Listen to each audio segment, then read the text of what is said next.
paz do nosso Senhor. Amém. Bom estarmos aqui. Estávamos com saudade, né? De podermos reunir novamente dentro de um templo para adorar a Deus. Aleluia. Estivemos aqui algumas vezes e aprove ao Senhor que hoje aqui estivéssemos novamente para adorar a Deus, já que a lei da nossa cidade trouxe-nos uma flexibilidade aonde 20% pode se reunir em culto para adorar ao Senhor. E nós não podíamos perder essa oportunidade de adorar ao Senhor. Aleluia. O livro do Evangelho de João, no capítulo 4, versículo 4, muito conhecida essa passagem, nos diz que era necessário que ele passasse por Samaria. Ele quem? A Bíblia está nos falando do nosso Senhor Jesus. Era necessário que ele passasse por Samaria. Por que necessário era que ele passasse em Samaria? Porque lá em Samaria havia alguém que precisava mudar de vida. Lá em Samaria havia alguém que estava cansada de todos os dias tirar água daquele poço. Lá em Samaria havia alguém que precisava ter uma mudança de vida. E por isso a Bíblia destaca que era necessário que ele passasse em Samaria. E há anos atrás, como já disse o pastor Carlos, ele também passou na vida do pastor Carlos. Há quase 30 anos atrás, como ele disse. Na minha vida, ele passou há 24 anos atrás. No dia 4 de abril de 1996. Não foi eu que aceitei Jesus. Ele me aceitou. Porque quem somos nós para aceitar Jesus, né? É Ele que nos aceitou, porque nós viemos com todos os nossos pecados, com todos os nossos erros e chegamos à cruz, como esta mulher que logo mais eu estarei falando sobre a sua vida. Mas ele passou também um dia à beira de um mar, à beira aonde estavam alguns pescadores, e o nome de um desses pescadores era Pedro e o outro era João. Já foi dito nesta noite que Pedro chegou a caminhar sobre as águas. Aleluia. Mas neste episódio que Jesus passou no meio daquela embarcação, daquele mar ali, daquele lago, Pedro e João haviam trabalhado a noite toda, mas a Bíblia diz que eles não haviam apanhado peixe. E Pedro estava triste, estava angustiado, porque a pesca era o meio de sobrevivência deles. A pesca era com o que eles traziam comidas para a sua casa. A pesca era com o que eles pagavam os tributos a César, a Roma, porque os cobradores de imposto naquele dia passariam na casa de Pedro. E eles não queriam saber se o mar estava para peixe ou não. Eles não queriam saber se Pedro tinha pescado ou não. Eles passariam e exigiriam o tributo de Pedro. E Jesus começou a falar com Pedro, e a falar com João, e a falar com aqueles que estavam à beira daquele mar, daquela praia.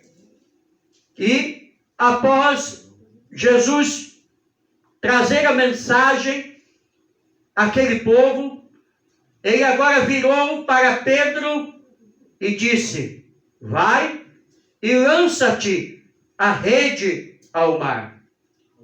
Mas Pedro disse: Senhor, já fiz isso a noite toda Aleluia. e não apanhei nada. Mas, segundo a sua palavra, eu lançarei a rede. Aleluia.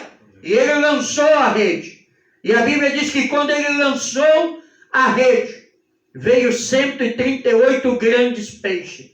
A rede ia rompendo. Eles precisaram fazer sinais aos outros embarcações que pescavam naquele local para que ajudasse a puxar a rede dos peixes, Aleluia. para que trouxessem para a praia. Pedro teve naquele dia sustento para a sua casa. Pedro teve naquele dia a oportunidade de cumprir as suas obrigações. Mas naquele dia também Jesus fez um chamado na vida de Pedro. E Jesus disse: Pedro, eu não quero você mais como pescador de peixe, mas você irá pescar almas. Venha e seja o meu discípulo, juntamente com João.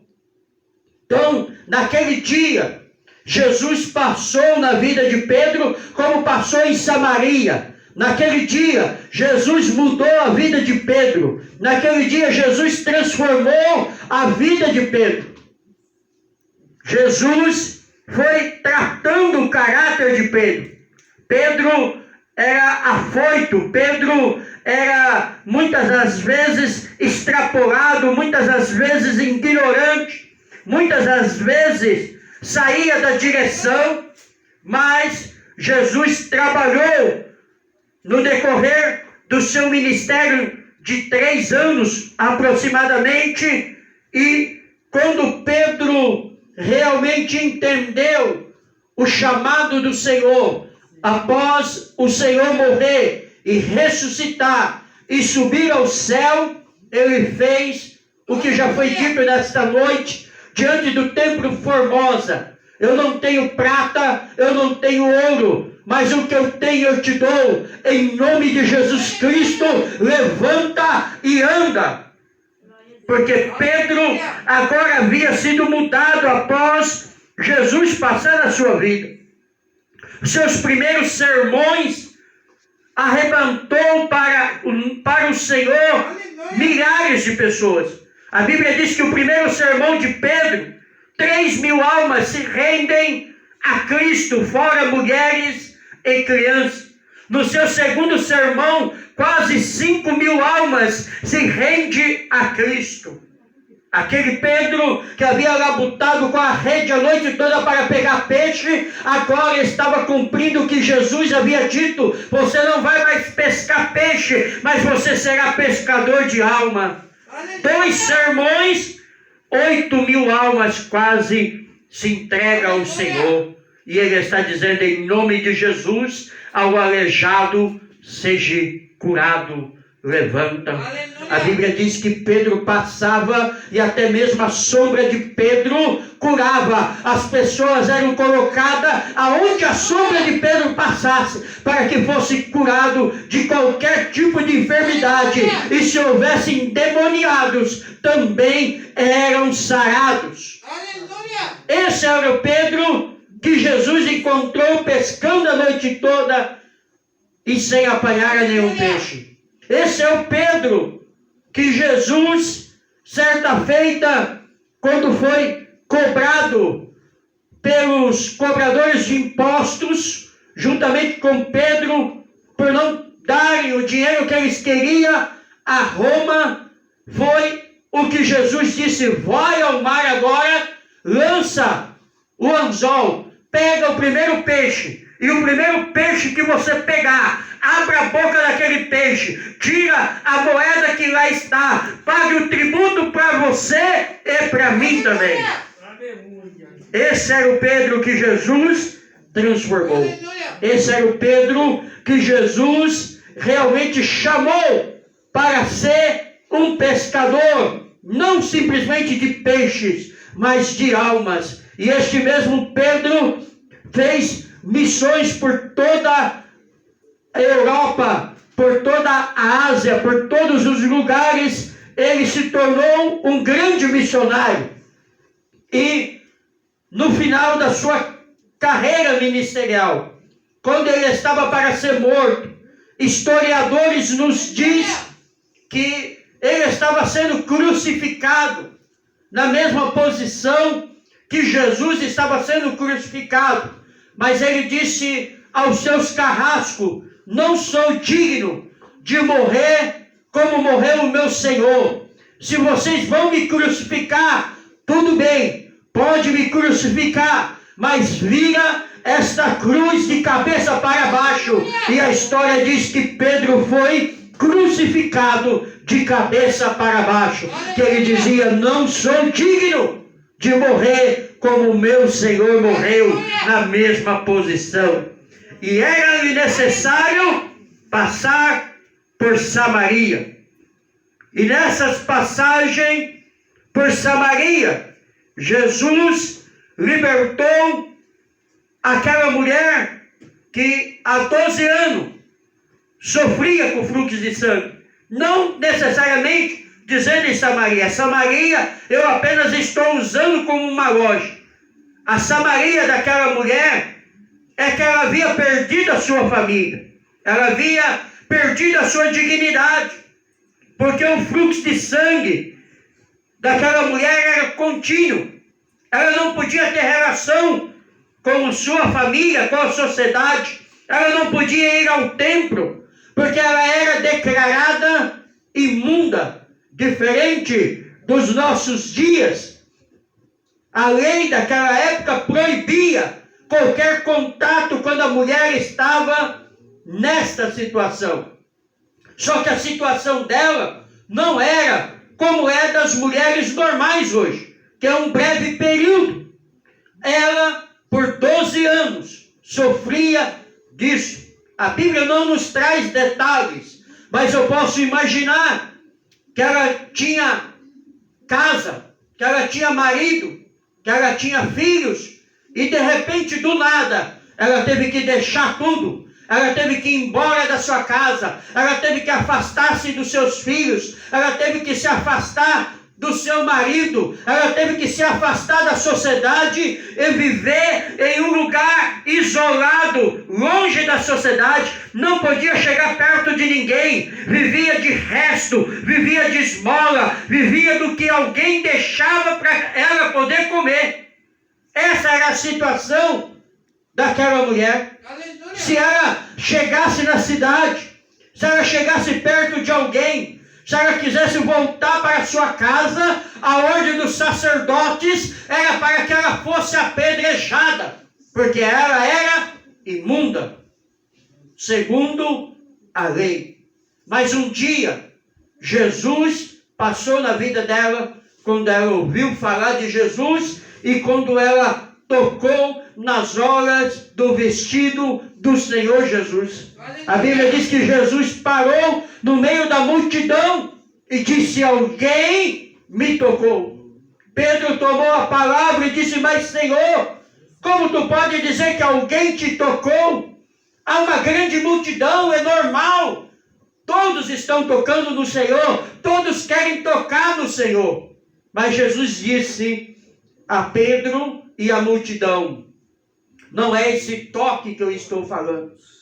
Eu não estou falando toque natural. Eu estou falando no toque pela fé. Porque alguém me tocou de um modo diferente. Porque de mim saiu virtude. De mim saiu poder, Jesus disse. E a Bíblia diz que aquela mulher tremendo disse: Senhor, foi eu que te toquei.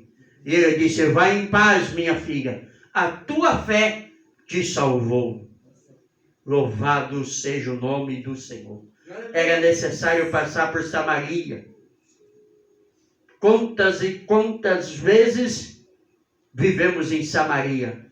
Quantas e quantas vezes estamos na situação de Samaria? Agora mesmo, com essa pandemia, a qual assolou o mundo, não o Brasil, nós vivemos em uma Samaria. Quantas pessoas perderam o emprego? Quantas pessoas estão abrindo falência? Quantas pessoas não vão voltar mais para o seu negócio? Quantas pessoas estão chorando seus entes queridos. Eu conheço vários que morreram próximo de casa. Pessoas próximas que costumávamos ir à casa um do outro, né? Irmãs, irmãos, amigos, morreram do Covid nesses 3 meses. Isto é Samaria. É a dificuldade, porque Samaria fala de dificuldade, Samaria fala de medo, Samaria fala de angústia, Samaria fala de choro. Mas nós sabemos que nada disso pode nos deter, porque maior é o que está conosco. Como disse o pastor Carlos, mesmo que nós morramos, mesmo que nós sejamos atingidos por essa pandemia, se o Senhor não quiser nos sarar, não quiser nos curar, não nos quiser manter na vida, nós sabemos que nós temos uma esperança maior, que é muito maior que este mundo, que é viver com o Senhor. E é nisso que estamos tranquilos. Mas se o Senhor quiser, Ele também vai nos livrar e vamos passar e não vamos sentir o efeito dessa pandemia. Como muitos sofreram, e estão sofrendo, e irão sofrer. Porque nós estamos chegando ao inverno. Olha o frio hoje. Sábado que vem, começa o inverno no Brasil. O inverno na Europa foi no momento que a pandemia mais cresceu. E eu não estou dizendo isso para amedrontar ou porque não tenho fé. Eu creio e estou orando para que haja cura, para que esse vírus soma. Mas pela lógica humana, é agora que ele vai começar. Infelizmente, os governos que pensam só no dinheiro e são corruptos, trancou o Brasil no momento que não era para trancar, há 3 meses atrás. Se tinha que trancar, é agora. Agora é que tinha que fechar a porta. Não há 3 meses atrás, quando parou tudo e muitos abriram falência já. Agora era o momento de fechar. E sabe o que eles fizeram agora? Abriu. Então, se não for a misericórdia de Deus sobre a minha casa, sobre a sua casa, sobre a sua vida, não sei o que será de nós. Mas graças a Deus que a misericórdia do Senhor está estendida. Quando Jesus passou na casa desta mulher, na vida desta mulher, ela era rejeitada pela sociedade. Ela não tem nem nome. Nós a conhecemos como samaritana. Ela não tem nome. Ela não tem registros da sua genealogia. O que era importantíssimo para os judeus. Importantíssimo para a cultura judaica.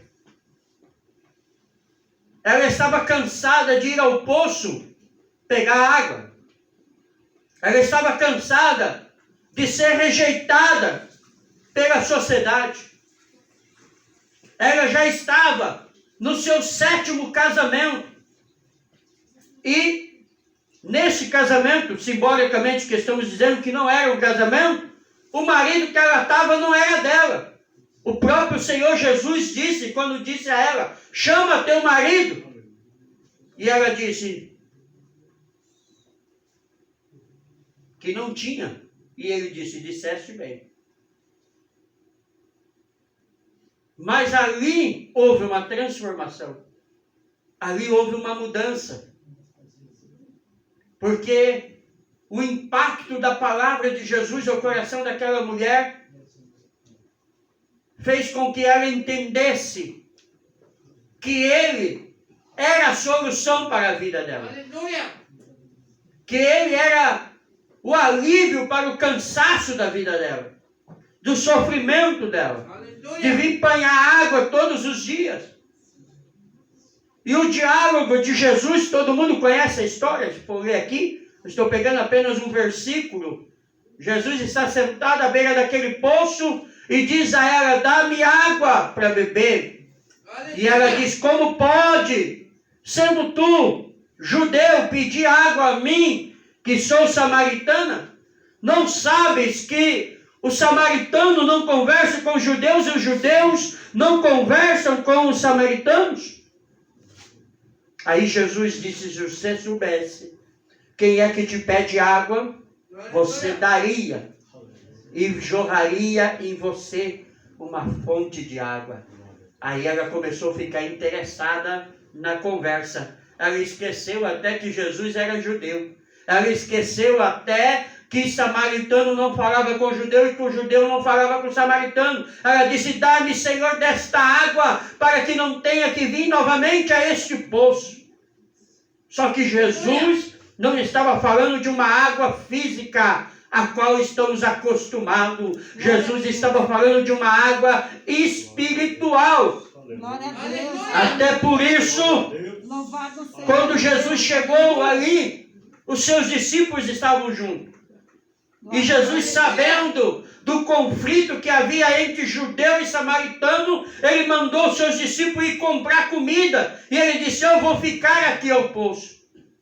Porque os seus discípulos provavelmente questionariam Jesus falando com aquela mulher, por ser samaritana e por mais um outro motivo, por ser mulher. Homem não falava com mulher.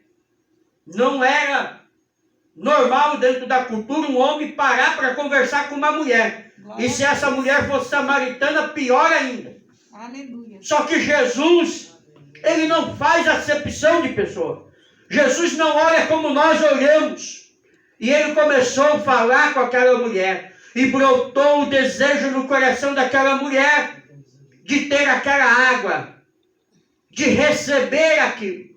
E ela disse: eu vejo que tu és profeta. Os meus pais disseram que Jesus virá, que o Messias virá, ele nos ensinará tudo isso.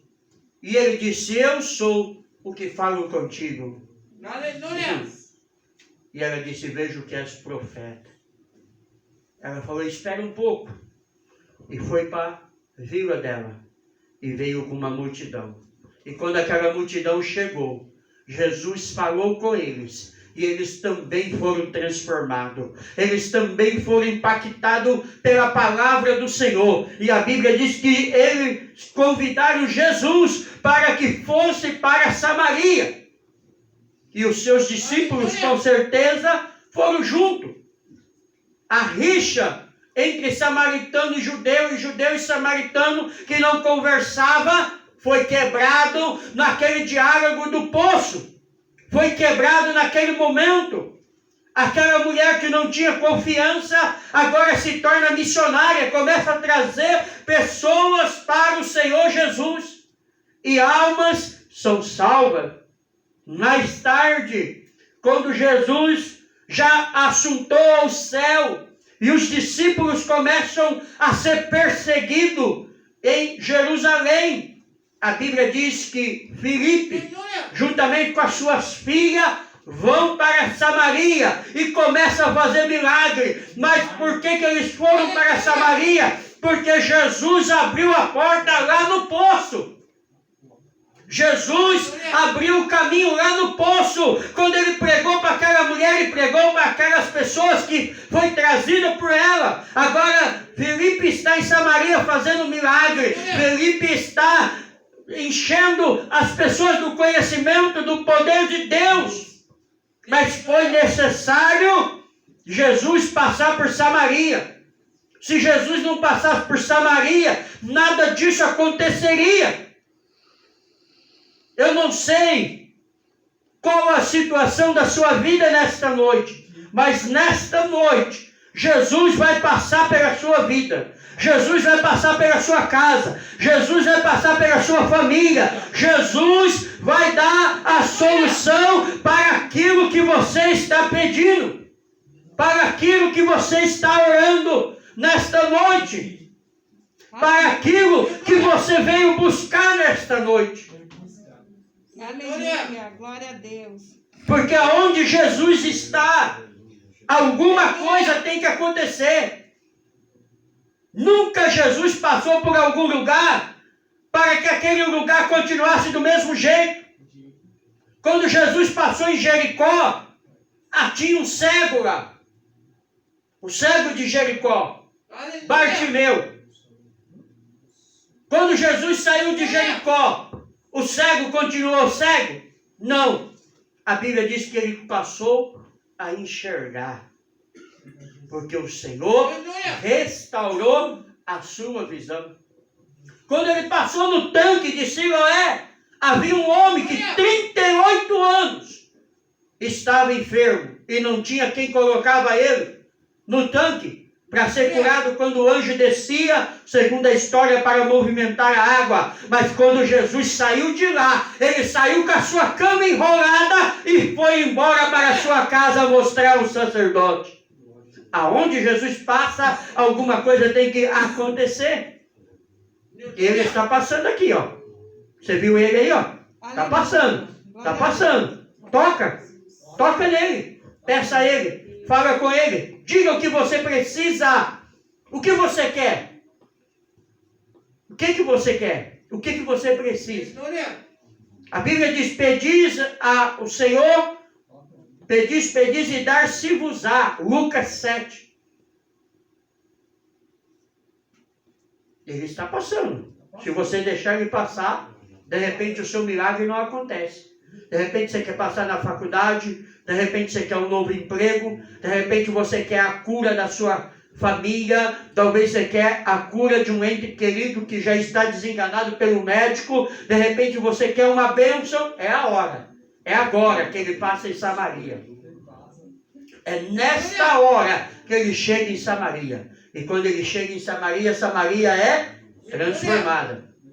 Quando ele chegou diante de uma multidão que chorava pela viuvez e morte do filho da viúva de Naim, em Lucas, a Bíblia diz que ele parou o enterro. Ele parou aquele velório. E ele pegou a mão daquele menino e disse: levanta. E aquele menino levantou. A cova estava pronta. O coveiro estava esperando para enterrar. Mas não houve velório, não houve enterro, porque o Senhor Jesus chegou. E aonde Jesus chegou, a morte tem que ir embora. Quando ele chegou na casa de Jairo, havia morte. Os pranteadores estavam lá chorando. O pai e a mãe estavam chorando. Mas quando Jesus chegou, ele ressuscitou aquela menina. E ele é aquele que pode ressuscitar os seus sonhos nessa noite. Era necessário que ele passasse por Samaria. Ninguém iria a Samaria se não fosse Jesus. Eu não iria. Pedro não iria. Os apóstolos não iriam. Eles não podiam olhar para o samaritano. A briga com o samaritano era uma briga muito longa. Era desde a divisão do reino do filho de Salomão, de Roboão com Jeroboão. E a briga era tão grande que você encontra a briga dos samaritanos lá no livro de Neemias. Sanbalat e Tobias era samaritano. E eles queriam matar Neemias a qualquer custo, para que não construísse os muros e não colocasse as portas. Era uma briga que vinha há muito tempo. Quando aquele homem que foi atacado por salteadores e foi encontrado meio morto, que o samaritano cuidou dele, e Jesus disse isso aos fariseus e escribas, era como se Jesus estivesse dando um tapa na cara deles, porque havia passado o escriba, havia passado o homem da lei, havia passado o sacerdote que devia cuidar daquele moribundo caído no caminho, mas eles não cuidou, mas um samaritano cuidou. Aleluia, glória a Deus. Quando Jesus chegou na casa de Marta e Maria, havia choro, havia pranto. 4 dias que eles estavam chorando, Lázaro estava enterrado. Mas ele passou na casa de Lázaro e Marta. E quando ele passou naquela casa, ele disse: tira a pedra. E eles disseram: mas já cheira mal. E sabe o que Marta e Maria diziam a Jesus minutos antes dele mandar tirar a pedra? Senhor, se o Senhor estivesse aqui, meu irmão não teria morrido. Se o Senhor estivesse aqui, nós não teríamos que estar chorando. Se o Senhor estivesse aqui, não teríamos que estar nos angustiando como estamos. Essa é a indagação de Marta e Maria. E muitas pessoas estavam ali na casa de Marta e Maria, porque o luto pendurava por alguns dias. E famílias e amigos vinham das localidades para a casa onde havia sido o velório para consolar os entes queridos. E Jesus disse: Lázaro não morreu, ele dorme. Jesus disse: eu sou a ressurreição e a vida. Ele vai ressuscitar. E Marta conhecia muito bem a Torá, a lei. Ela disse sim, mas no último dia. Ele disse: não, eu sou. E é agora que vai acontecer o milagre. Tira a pedra, mas já cheira mal. Essas são as desculpas que eu e você costumamos dar para Jesus. Ah, não posso fazer, Senhor. Ah, eu não tenho condições. Ah, Senhor, eu não sei falar. Quando Deus chamou Moisés, lá cuidando das ovelhas de Jetro em Midian, Moisés disse: eu não tenho condições, Senhor, eu não posso falar. Eu não sei falar. Aí Deus também chamou a atenção de Jeremias. Quando Jeremias foi chamado, Jeremias disse: eu não sei falar. Sabe o que Deus disse a Jeremias? Quem foi que fez a boca? Quem foi que fez a boca? Foi eu. Vai e fala, porque eu te dei por profeta. Como ele disse a Jeremias, ele disse a Moisés, ele disse: chama seu irmão Araão, porque ele vai falar por você tudo aquilo que eu mandar. Então nós somos muito espertos em dar desculpa para não queremos fazer a obra do Senhor. Quando Jesus disse: tira a pedra, faz 4 dias, Senhor, que ele está morto e está cheirando mal. Quando um de nós somos chamados para uma obra, a primeira coisa que nós arrumamos, pastor Carlos, é as desculpas. Ah, o sítio é longe. Nossa, dá dificuldade para vir para cá. Ah, não dá. Não, ser missionário, nossa, mas quem vai me sustentar? Nossa, mas como? Sempre damos desculpa para tudo. Sempre. Isso é normal da nossa natureza. Mas Jesus continua dizendo: tirai a pedra. E a Bíblia diz que tiraram a pedra. Glória a Deus. E quando tiraram a pedra, aí acontece o milagre. Você quer ver o milagre acontecer na sua vida? Agora. Tira a pedra. Tira aquilo que está atrapalhando. Tem alguma coisa que pode estar atrapalhando o milagre de Deus acontecer na sua vida. Essa pedra. Sabe essa pedra? Essa mesmo que você está vendo aí, que você pensou na sua mente. Essa pedra atrapalha você conquistar aquilo que você quer. Se você tirar agora, o milagre pode acontecer. Você crê nisso? Você acredita nisso? Se você acredita, é momento de tirar a pedra. Porque Jesus vai dar a ordem. E não importa se está morto o sonho. Não importa se cheira mal. Não importa se faz 4 dias que está morto. Não importa se o corpo está em decomposição. Não importa se ninguém acha que pode acontecer um milagre. Porque ninguém achava. Até porque a cultura judaica dizia que até 3 dias alguém podia ficar desacordado e acordar e voltar à vida. Mas há 4 dias não. Foi exatamente por isso que Jesus esperou 4 dias. Se Jesus ressuscitasse Lázaro no 3º dia, não era milagre. Ele estava dormindo, havia tido um desmaio e levantou. Então Jesus esperou 4 dias. Com 4 dias não existia nada que fazia alguém voltar à vida. E aí o que Jesus fez quando tirou a pedra? Lázaro, vem para fora. E a Bíblia diz que Lázaro saiu envolto em faixas. Louvado seja o nome do Senhor. Aleluia. Esse é o nosso Deus. Esse é o nosso Senhor. tem um hino antigo, os mais antigos, não os mais velhos, né? Que nós não somos velhos, né? Novinho aí. Do Jorge Araújo, o domingo de manhã, não sei quem já viu, muito interessante. E também o Lázaro, que alguns cantores já gravou.